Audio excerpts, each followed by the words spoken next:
Hey guys, in this video, we're going to be reviewing the JBL Quantum 100 headset. It's a budget-friendly option in the gaming-focused Quantum line, and it costs just under $40. For a budget gaming headset, there are a lot of things to like.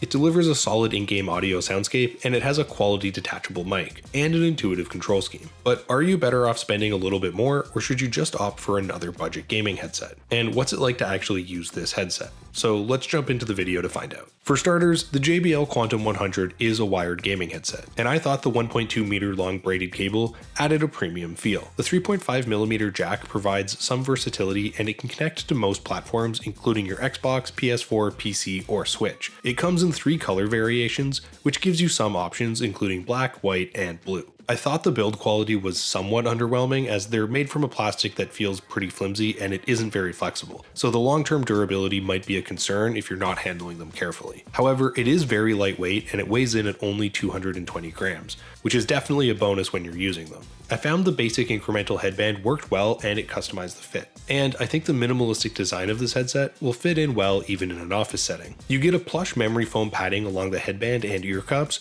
along with a leatherette coating that feels nice. Unfortunately, they clamp relatively hard and they feel pretty tight on your head, which might get uncomfortable after a long time for users with larger heads. I also found that they do retain some heat, so they might not be optimal for long gaming sessions. Each cup can rotate 90 degrees, but they can't fold in, and they lack a carrying case, so their portability is somewhat limited. The built-in volume control scheme was basic but intuitive, and the left cup houses both controls, including the volume wheel for on-the-fly adjustments and a microphone mute button, which provides a clicky feedback to register your presses. You even get a detachable mic, and the included windscreen reduces audible breathing noises while you play. While they lack some of the luxurious features found in the higher-end Quantum models like RGB lighting, this was expected given the extremely affordable price.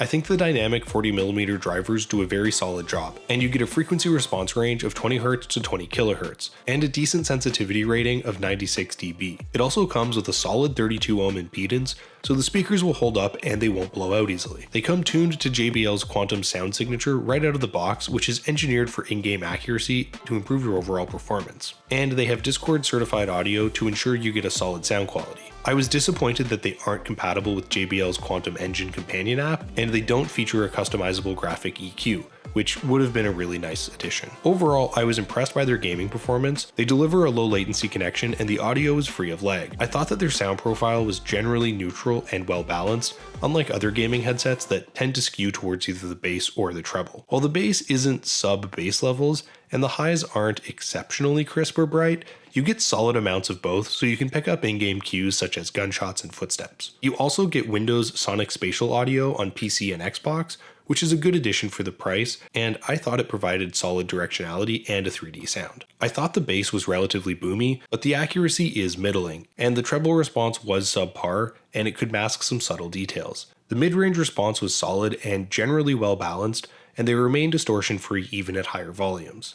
This headset is definitely suitable for movie viewing and general use, but I don't believe the sound quality will hold up for audiophiles, which is understandable given that it's a gaming-oriented headset. I think the directional microphone's recording quality was actually outstanding for a budget option, and my voice rang through naturally with no morphing or distortion. It has a frequency response range of 100Hz to 10 kHz, which suits a variety of voices, and it also provides an echo cancelling technology, which isolates the speech from ambient background noise so my teammates can hear me clearly. So is the JBL Quantum 100 worth the price? Even though they're ultra affordable, I would recommend other headsets for casual gamers at this price range. The HyperX Cloud Stinger S comes with larger drivers, virtual 7.1 surround sound, improved audio performance, and a better overall soundscape, and a convenient flip-to-mute mic at a comparable price. The Razer Kraken X only costs $10 more, and it delivers a bright soundscape, in-game audio that excels with voice work, and Razer's companion software that gives you a customizable EQ with a surround sound function. The JBL Quantum 100 does deliver solid audio, and it performs well across games,